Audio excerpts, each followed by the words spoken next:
May the words of my mouth and the meditations of our hearts be pleasing in your sight, O Lord, our rock and our Redeemer. I'm going to do something a little bit different today. You notice that the theme is love. You all notice that? That's good. So you're all awake. I'm wanting to start by playing, because for me, love is play. When you hear the word love, what's the first thing that comes into your mind? We'll have to yell out, I'm sorry, it's... Big pun? Family, yeah. What are some of the other things that come to mind? A warm heart, thank you. Up the back, yes? Smiling. Oh, that's a good one. Passion. Support, yes. Togetherness. Joy. Different kinds, yes. Happiness. You guys are brilliant. You're very open and giving. See, I'm pretty shallow. I was thinking of ice cream. Football. Occasionally going to the gym. But really don't love it that much. But the feeling that I feel afterwards is pretty good. When I first started thinking about this service, two things popped into my head. One was that old song, Love is in the Air.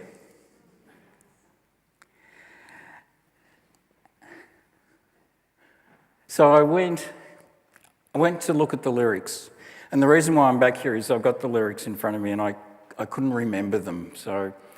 And I promised Reese that I wouldn't sing. He said, this is not a karaoke bar.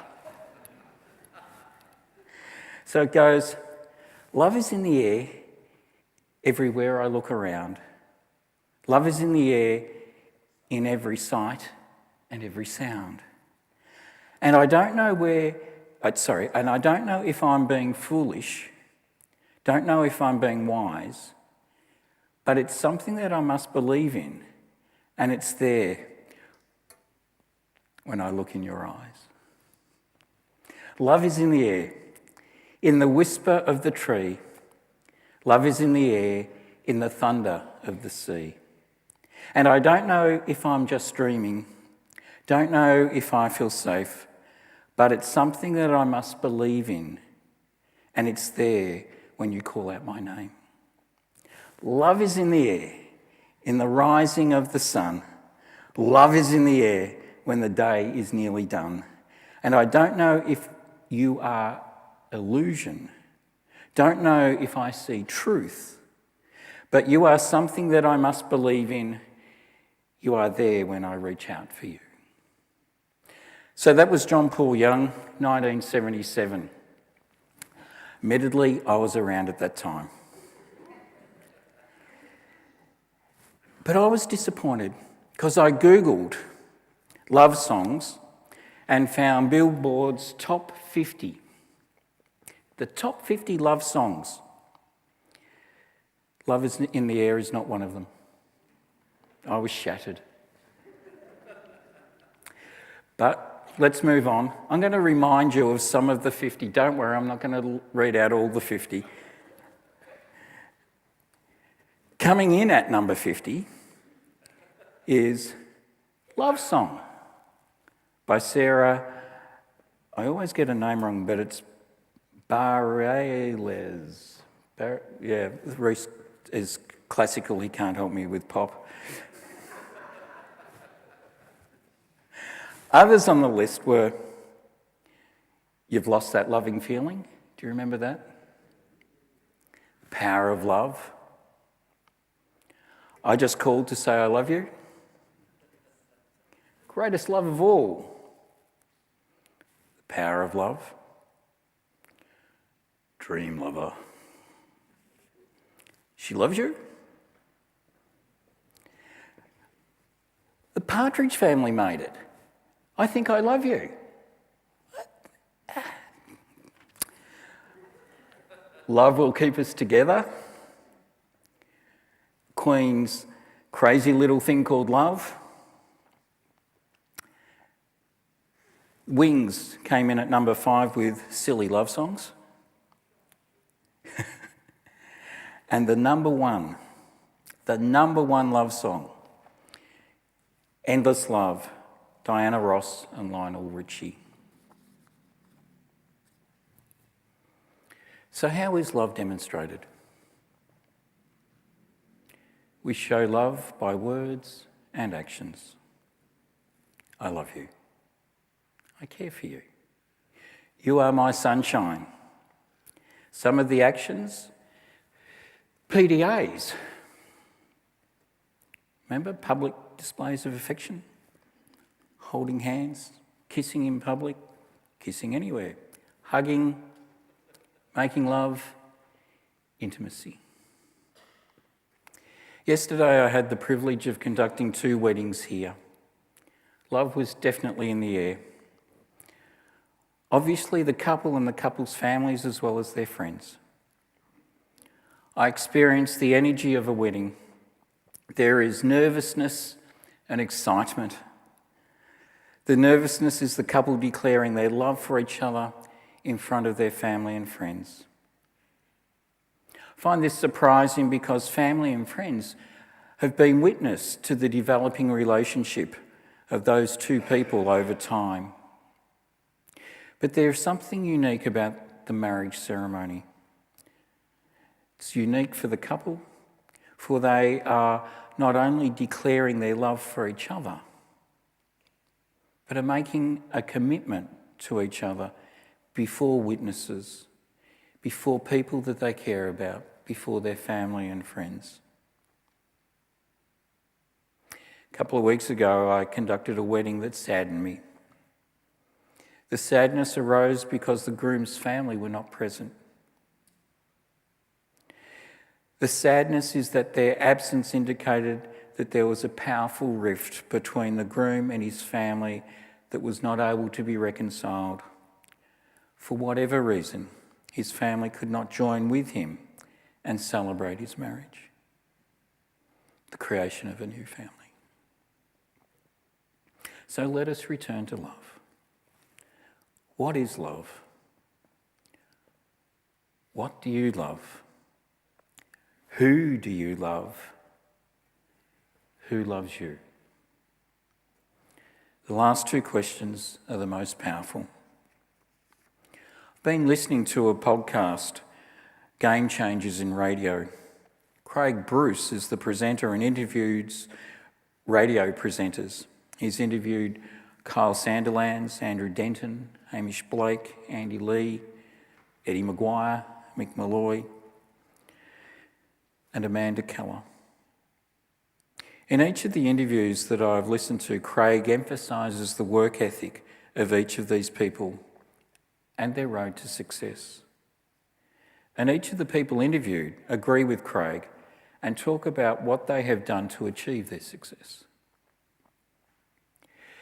There are 2 components that all of the above have in common, other than the hard work, is that they emphasise that they love what they do and they love the people they are working with. This was most evident with the separate interviews with Hamish and Andy. They both used the word love. They were both not embarrassed by using that word. And they both love what they do and they love the people that they work with. So while they put in long hours and are seen as working hard, they're actually doing what they love with the people that they love. In my mind, that's not hard work. It is joy. It is energising. It is living love. I'm able to identify these statements, for my work is what I love, and I work with the people that I love. Now draw your attention to the photo on the front of our order of service.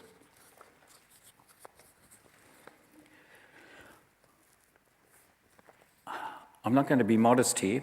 I took this photo. I took it in New Orleans in 2016 in a sculpture garden. As I was preparing for today's service, having read the readings, this photo was the second thing that came to mind. In preparing the photo, I initially edited it by cropping the photo to minimise the fence and the background so as to highlight the sculpture. I also noticed that on the letter E there's some bird poo. So I used an editing tool to remove it. I left it like that for a few hours, and while I was away, I was reflecting on love. And the thought emerged, was love perfect? Is love perfect? Why am I attempting to make love perfect? Love is not perfect. It is not smooth. It is not easily engaged with.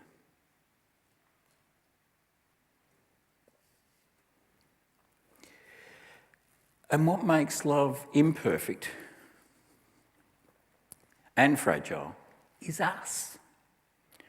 For we are complex and fragile beings who more often than not make things more complicated than they need to be. But also concepts like love are often overthought rather than engaged with. Love is simple, yet at the same time complex and layered. For love requires us to go into ourselves and invites us to go beyond ourselves. The statement rings true for me, and so I'll repeat it. Love takes us into ourselves and beyond ourselves.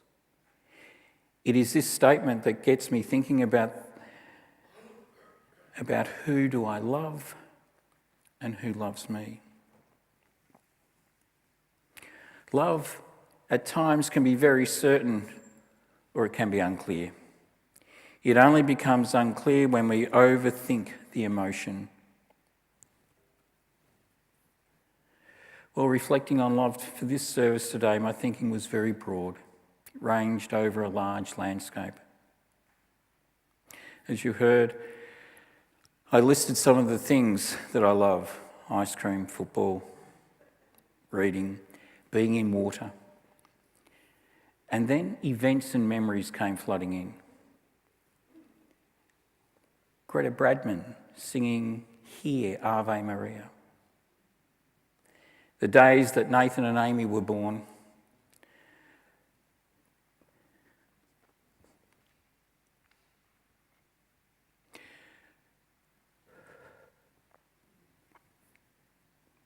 The moment when Sarah accepted my proposal of marriage. The other day, I was walking out the front of our house and my grandchildren Lily and Ben saw me and came running up to me yelling, "Pa!" And I had to brace myself as Lily then Ben threw themselves at me for a cuddle. I felt loved, and to be loved so affectionately is breathtaking.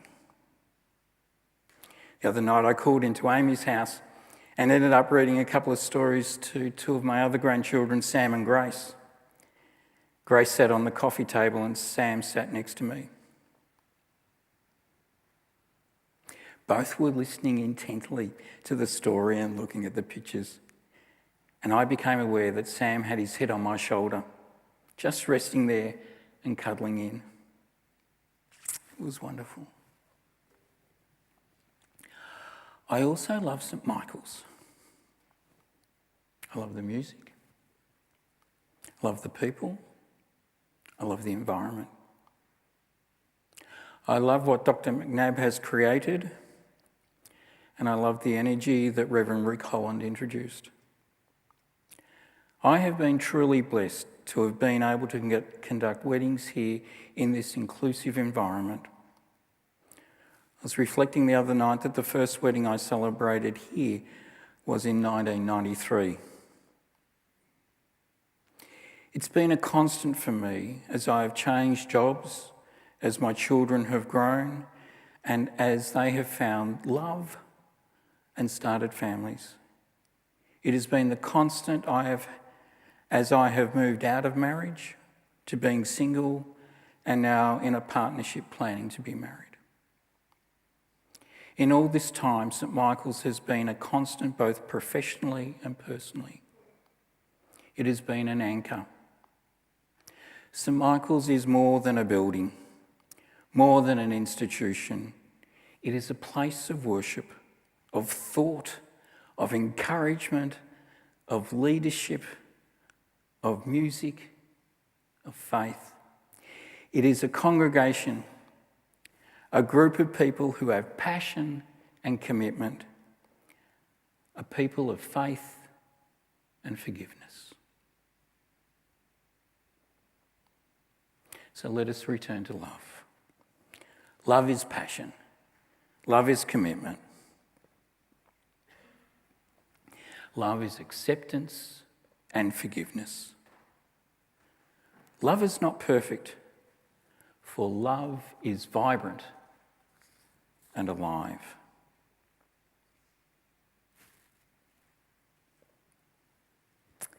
Returning to the photo, that little fence around it.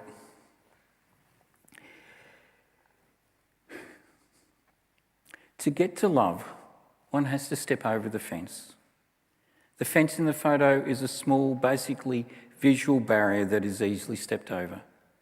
But it is a barrier that can be seen by one approaching love and can have the effect of preventing one from getting close to love, to embracing love. So I take this opportunity to point out that the barrier is only a barrier if I choose it to be. Yes, it takes effort to step over the barrier, but the barrier is able to be overcome. It only prevents me from embracing love if I allow it. The main barrier to love is fear. Fear of the unknown, fear of intimacy, fear of letting go, fear of being hurt, fear of being vulnerable, fear of sharing, fear of being ourselves. Each day we have the opportunity to embrace love, for love takes us into ourselves and beyond ourselves. Love, like the soul, is hard to pin down, difficult to locate, but it is known, it is felt, it is experienced. Our readings today are about love, but also about faith. Faith, like love, takes us into ourselves and beyond ourselves. In the John reading, we have Jesus talking about love. Love as commitment, love as gift, love as sacrifice.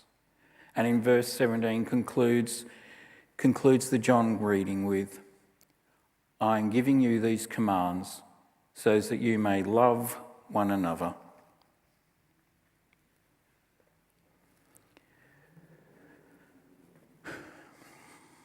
Michael Lunig wrote, love one another and you will be happy. It is as simple and as difficult as that.